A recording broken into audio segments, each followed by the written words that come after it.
Hi, Tao. I wanted to leave you some feedback on your week 3 writing assignment, your thesis statement.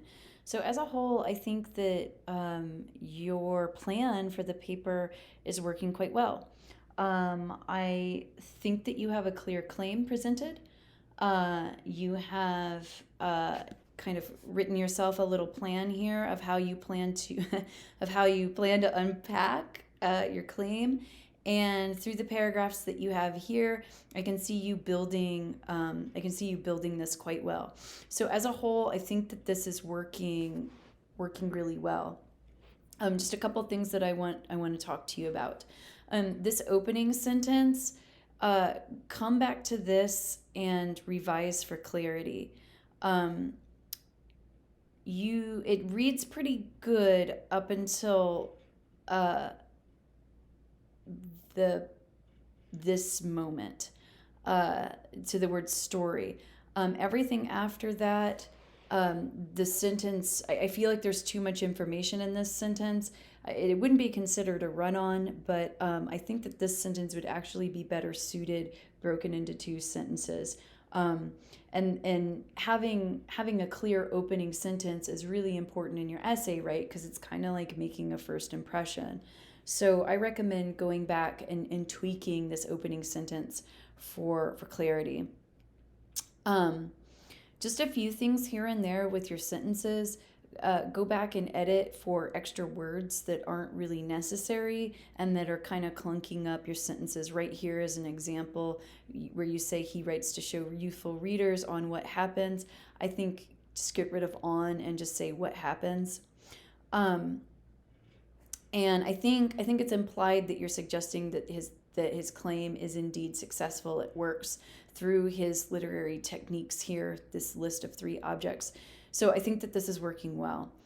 Um, I like the way that you're structuring your paragraphs. I think that you are bringing in good evidence and supporting them well and explaining the evidence. And I really like that you connected um, the historical figures and thought about the historical figures as foreshadowing as well. That's something we didn't talk about in class, but I think that you're absolutely right there. So, you might even consider stretching some of this idea out here. I also like what you're doing in this paragraph.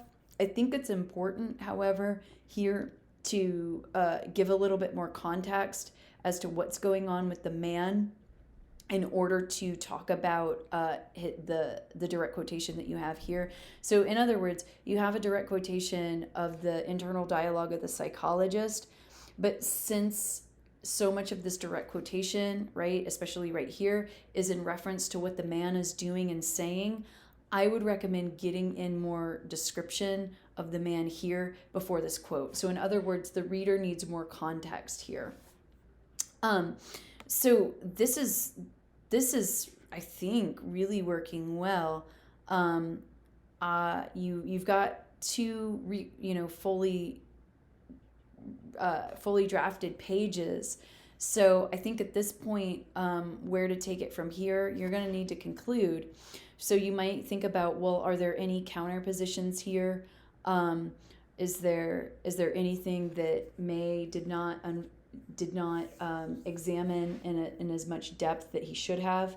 Another way that could look at this is perhaps bringing in another example of his thoughts, right? Because note that you just include like really just two, um, but you might show the entire progression of the man through the psychologist's internal dialogue. So I think that would be another way to help you meet the page requirement, without just writing to write, right? So meaning that those ideas would be purposeful if you included them.